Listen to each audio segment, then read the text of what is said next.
This episode of the Driven Engineers podcast is sponsored by Kingsbridge Insurance. Welcome to this episode of the Driven Engineers podcast by Matchtech Recruitment. Today, I'm thrilled to be joined by a truly inspiring guest. Our guest is an incredible advocate and force within the motorsport community, and her work has had a huge impact in promoting diversity, equity, and inclusion. She's actively involved with AFBE, the Association for Black and Ethnic Minority Engineers, where she champions representation and support for underrepresented groups in motorsport. In addition, our guest is a powerful voice for the LGBTQ plus community, consistently working to make the industry a more inclusive place for everyone. If that wasn't impressive enough, she's also co-creator of a popular Instagram and TikTok series that shares the realities of life, love, and work in engineering with a creative twist and infectious energy. I'm delighted to welcome to the show today, Maia Rowe-Sampson. Maia, so I've given you a little bit of an introduction there, but I think it's always nice for our guests to introduce themselves in a little way. I wondered if you could just explain to our listeners who you are and what you do. Yeah, so I'm Maia, and my full-time job is that I am a program lead for AFBE, which means that I essentially manage schools programs to get kids from underprivileged backgrounds into engineering or STEM in general. And yeah, we're lucky to have received some funding from Mission 44, which is Sir Lewis Hamilton's charity. So the program I'm currently managing is all to do with motorsport, which is really cool. I'm an ex-science teacher, which is how I got into that. I've had a very weird career. And then on the side, me and my wife make content on TikTok and Instagram about motorsport. It's kind of just our hobby, but yeah, it's got quite big, and so we do a lot of work with Racing Pride, which you kind of alluded to, and yeah, that's just something that we do for fun on the side. So I kind of a bit of everything around motorsport, but yeah, mostly working with young people. What I do. That's great. My youngest child is really interested in your TikTok at the moment because as any good podcast host, they do a little bit of research into who they're talking to, and all of a sudden, I just found her scrolling through your content. She absolutely loves it. So we'll get onto that a little bit later on. But one thing I really want to sort of start the show off on is talking about AFBE. So we at Matchtech Recruitment, we're partnered with AFBE, but I wondered if you could just explain in your own words to the listeners that don't know who AFBE are, exactly what they do and who they are and what things they're doing in the communities. Yeah, so AFBE is essentially a network of ethnic minority engineers. That's how it started. And our aim is to provide support for anybody who comes from an ethnic minority background that is interested in engineering, works in engineering, or is looking to get into leadership positions. So it's kind of like an end-to-end support network. I work at the younger end of the spectrum with young people, but yeah, it's the network for any ages. And yeah, we do lots of talks, we have lots of networking events, and run loads of schools programs throughout the country. So what drives your own personal passion for wanting to increase representation within the motorsport industry, Maia? So I'm actually quite a new motorsport fan, comparatively. So it was basically my wife and I got into loads of sports during the pandemic because there was absolutely nothing else to do. So I kind of got into it 2020-ish. And very quickly realized that it was in terms of the landscape, the diversity was way worse than anything I've ever seen before, which at the time, I was working in a secondary school that was predominantly it was an all-girls secondary school, predominantly people from an Afro-Caribbean background. I was so interested in the sport, found it so interesting, and used it a lot when I was teaching, and it was a shame that none of these people could see themselves in that sort of role. And then as we started to make more content, we just kind of, it wasn't even on purpose, it's just existing in that space. Sometimes you become an advocate for diversity just because you are diverse. And so I got more and more interested, and then as I read more and more, I was like, wow, there's something that really needs to be addressed. And working for AFBE, I realized that it's actually just a industry-wide problem in engineering, to be honest. So it's a space where, particularly in motorsport, because the landscape of the fans have changed so much recently, there's a lot of people that are very interested in making things better. So it's quite a exciting place to be working at this period of time, and you can do quite a lot because it's a small space, rather than feeling like you're working towards something that you don't actually have any control over. So your introduction to motorsport then, where did it come from? Did it come from your partner? Did it come from somewhere else? Yeah, it did come from my partner. So we actually got into the NFL first. That was like our first pandemic sport. I don't even know why. I don't know how that happened. But anyway, I think there was probably the first sports that came back during the pandemic. And then her friend got really into Formula One and then was just trying to like convince everyone to get into it. And it worked because everyone did. And then it was just on in my house. So I just had to get with the program because it was on. Just, join them or be against them. Yeah, absolutely. Exactly. And then when I realized how linked to like science and technology it was, then I was hooked, really. That's really good. Do you have a team that you support? I mean, it changes a lot depending on where. Yeah, so for different reasons. So technically we got into F1 through our Dutch friend. So obviously we're like, it's very easy to be a Max fan right now. But then obviously from like I guess from a driving perspective, I think I'm an Oscar Piastri fan. But yeah, I think it's easier to be a driver fan than a team fan because teams can just let you down and break you. So yeah, I think that's probably... Absolutely. No, that's great. What can companies do better to ensure that different people thrive when they come through the door, especially those from disadvantaged backgrounds? Yeah, I think, I guess like from personal experience, I think trying to ensure that everybody understands what different groups of people need. I think that there's often a fear to be like explicit about explaining, oh, this group of people might not want you talking about this. Or like I have an anecdote that I worked for an amazing company, but it was super, super white because it was marketing and that's just how it goes. All of the girls were always talking about fake tanning, like all the time. And it's something, and it's completely harmless, ultimately. They're lovely people, but it's like, okay, well, I'm completely excluded from this conversation. And it's like, they don't mean to do it, but then you feel excluded from like all of the, all the conversations. So like, I think it's something that we talk about a lot is like microaggressions that people don't mean to be doing. And really addressing those explicitly, I think is really important. And then obviously there's like really big things that people can do, like making sure that their recruitment process is fair, which I think is a huge problem in motorsport, and providing different people will need different training opportunities. It needs to be like an approach that looks at every kind of aspect of the business and ensuring that it gives every person the opportunity to grow into leadership positions. I think it's very like obvious, particularly in engineering, that you might have a diverse company and there might be lots of people who are working like in entry level positions. But if you've only got white men in leadership positions, then you're doing something wrong. So yeah, it has to be a very whole company approach, which is why people like AFBE exist, so that we can actually help you, because there's a lot to consider. In the short time that you've been involved in that, are you already seeing an improvement, or do you think we've still got quite a long way to go? I mean, because of where we started, I think there's always going to be like a long way to go. And actually, there's like less women in engineering than there was when I started in the UK.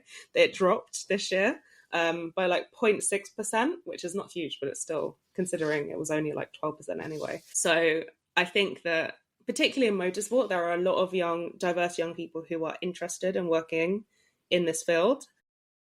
Whether they're getting those jobs, we get to see, because they're young and they're pre-internship, pre-anything. So I guess we'll see in a couple of years whether that actually translates. I don't think I've seen any improvement, but we definitely have seen improvement in the pipeline, which is kind of the only thing that can make any difference. Would you say that it's fair to say that at the moment it's more about making companies aware and bringing it to the forefront of their mind when they're going through recruitment processes and they're going through changes and roles in staff? Is it just bringing that awareness to the forefront of their mind at the moment? Yeah, I think so. And convincing them that it's actually important, which I think it's a hard sell, because maybe definitely not in all engineering, but in motorsport in particular, they're always going to fill those roles because people want to work in motorsport. I was actually talking to someone who said that's true for like F1, F2, but F3 and F4 have like huge problems filling roles. So Really? Actually, they're more inclined to care more about diversity because they need to fill roles. But yeah, I think convincing them that it's a worthwhile thing to invest in is really difficult. And then I think people get the wrong idea that increasing diversity means that people from underprivileged backgrounds will, get jobs they don't deserve, or you're not going to get the best people in roles and things like that. But changing practices to mean that it could be the best person for the job, but they don't have sports experience, because it's really hard to get sports experience. It doesn't mean that they're not necessarily as good as the candidate who might have had like an uncle that worked for Mercedes or something. So yeah, convincing people that it's important, I think that's the challenge, and something that I find quite frustrating when I talk to F1 teams. I don't think there's proper buy-in. Yeah, no, and I think I agree with you as well with that. Obviously, we recruit for a few Formula One teams, and we do see it. There's nothing in particular that's kind of happening, but I think there could be a lot more to bring it to the forefront of their minds when they're going through that process. I've got two young daughters, and nothing would make me prouder than to see them in motorsport when they're older. How can we inspire young women to consider a career in motorsport?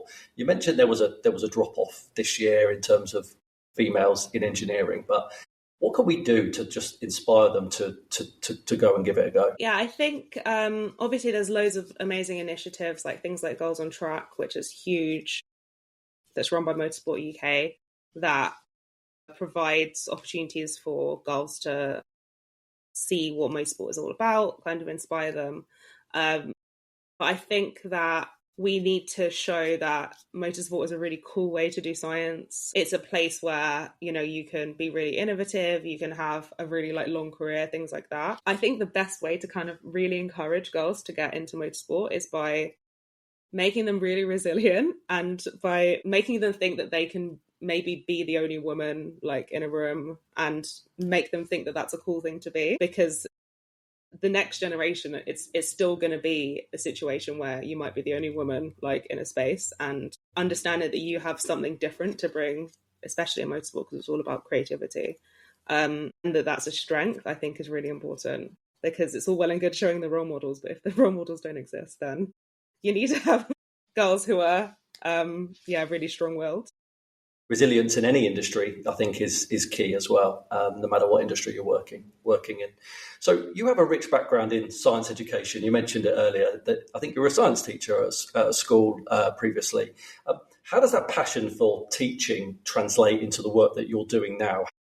Yeah, so I used motorsport a lot when I was teaching. I would bring in examples when I was teaching physics, which can obviously be quite boring, or people think that it's quite boring. It's not actually boring. And so I kind of already knew which aspects of motorsport I could use to kind of bridge the gap between an understanding of a career and what people were learning in class. And in my role with AFBE, I deliver all of the sessions to the young people. So I go into schools and I'll teach about one aspect of motorsport. So, for example, we have a session on data analysis in motorsport, which I don't think I'd be able to do if I hadn't been a teacher. So it's knowing the level that they can kind of understand, because I think that a problem with outreach is it's usually way above kids' heads, and because people forget how little you knew when you were 12. So understanding, right, okay, if we're going to do data analysis, we can literally only look at speed. They don't know any other metrics, things like that. So I think that's really helpful in terms of, really making sure that things are on the right level. And we do a lot of explainers on social media. So I'll explain what happened in a race. And it's not geared towards kids, but it is, being able to explain things in a way that people will understand. And I think, actually, to be fair, people don't have the knowledge that, even I think sometimes I'm listening to, if I watch Sky, sometimes I think that the level that they're explaining things are way too high. they expect people to be way too interested in motorsport. So yeah, understanding how to explain things is very important, I think, and if you're making content as well. Yeah, really good. That's one thing I discovered quite quickly doing motorsport recruitment is some of the jargon used and some of the systems and software that they use. It was just mind blowing. Some of the things they talk about, especially around, like you said, data. Data for data, basically. But it's really interesting. And I think you're right, making sure that we can deliver that in a layman's kind terms that people can understand and can relate to, can make it a bit more beneficial and worthwhile, I think. Yeah. We're going to talk a little bit more about the On-Track initiative then. So can you just explain a little bit more about what the On-Track initiative is and how it connects students with both education and motorsport? Yeah, so I've done a little bit of work with a company called Aspire. They have an initiative called STEM on Track, which I filmed some content for them, and it's really cool. They basically get like a kit cart, but they get everything in pieces, and the idea is that every week they build a little bit more of the cart, and then along with that there's a lesson essentially where they'll learn, okay, this is what this piece is, this is how you build it, this is the tools you're using. And then there's a section that I think either I or another guy who's an engineer filmed, which explains how this relates to motorsport or how this relates to what they're learning in class. So yeah, it's really cool. And yeah, this is year one. It's in like 50 schools, which is really cool. And hopefully the idea is that, yeah, they get interested in motorsport, but it's related back to what they're learning. So how do you juggle your various roles from content creator, Ignite program manager, while sort of continuously trying to innovate and stay passionate about your work? Juggling both of those roles must be quite difficult. Yeah, it can be. I think something that, not that I find frustrating, I don't know. So the content stuff isn't actually my job. So I can like let it slack if we're busy at work. It helps that there's two of us. It helps that we both work from home most of the times. So for example, it's not relevant this weekend because it's Mexico and everything's super late, which I'm not looking forward to. But sometimes, you know, if free patches is on a Friday during the workday, usually FP1 is during the workday. So we can like take our lunch break at like 3:00 instead, so that to make sure we can watch things. Something happens, one of us can always like jump on and do a very quick video, which means that it doesn't really disrupt our actual work because yeah, it's super flexible. And yeah, my role with AFBE is incredible. It's super flexible. I can kind of work my hours whenever I want. And because I tend to be a very early person, I can, if I start working at like 7 a.m, then I get everything done really quickly. So yeah, having a flexible role really helps. When we started making content, I was still teaching, which I shouldn't have done. You're not meant to really have a social media presence when you're teaching, but no one found out, so it was fine. That was hard because I was literally like on the bus back from work and I'd been like talking all day and I was like, oh my God, I need to make a video when I got home. And that was exhausting, but it's fine now. I can be flexible. And yeah, I think doing it with someone else is really important because yeah, you can always have the other person jump in. Or like, for example, if I have time to film but not edit, that's fine because I can pass it on. So how many followers are you up to now? We have 29,000 on Instagram and 21 on TikTok.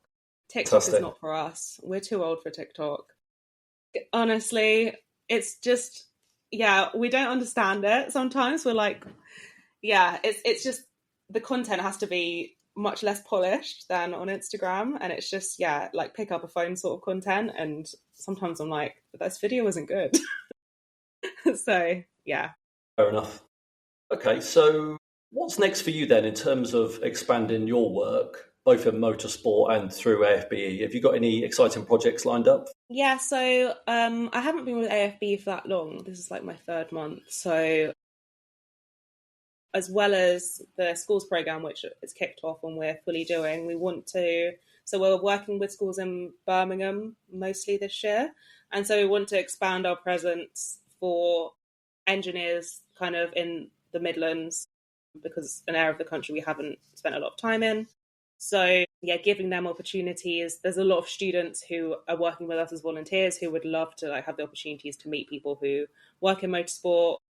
So that's something that I'm looking to facilitate just through some like networking events, which is, you would think it would be simple to organize, but it's not when you're trying to talk to F1 teams.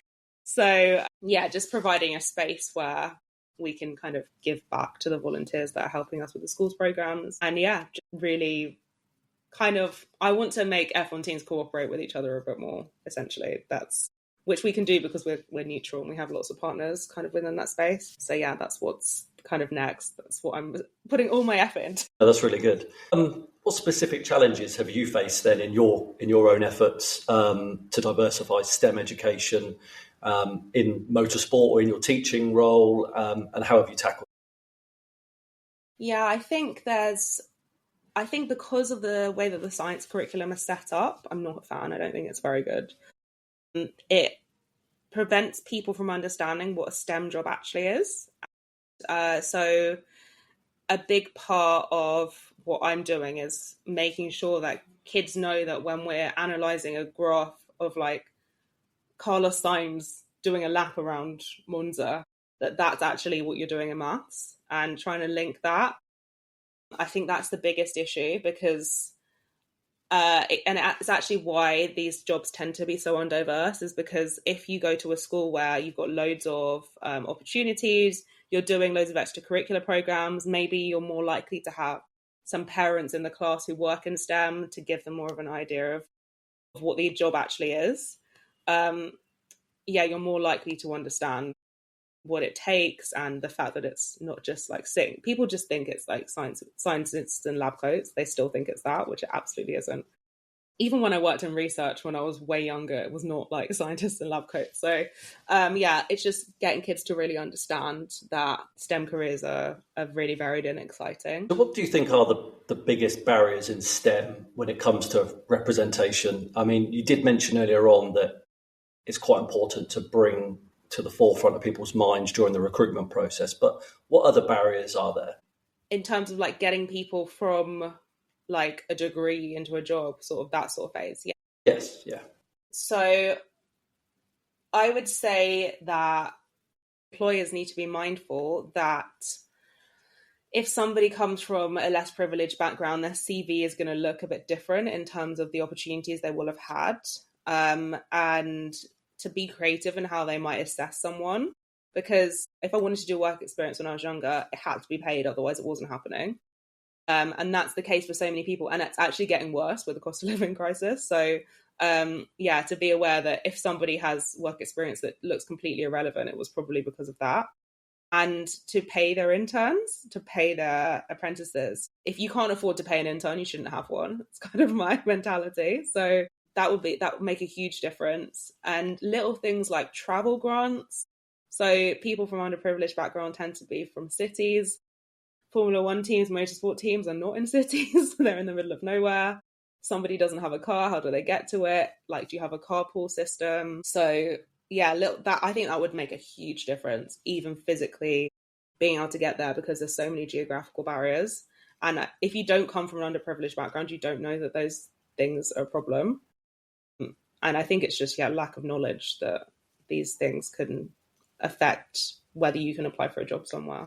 Say somebody from a disadvantaged background did manage to secure a job within motorsport or in the industry. What can companies do better to ensure that these people thrive when they do come through the door? Yeah, I think acknowledging that things might not be perfect is really important. I think we know that companies are not perfect, and it's annoying if they kind of sweep that under the rug and kind of pretend that they are. I think that's the most frustrating thing. And that has to come from line managers. So line managers checking in and kind of obviously being allies. So talking about issues or showing that they've read about it, or, that they're interested, I think is a really easy thing that can make people feel like they're not insane if they feel a bit out of place.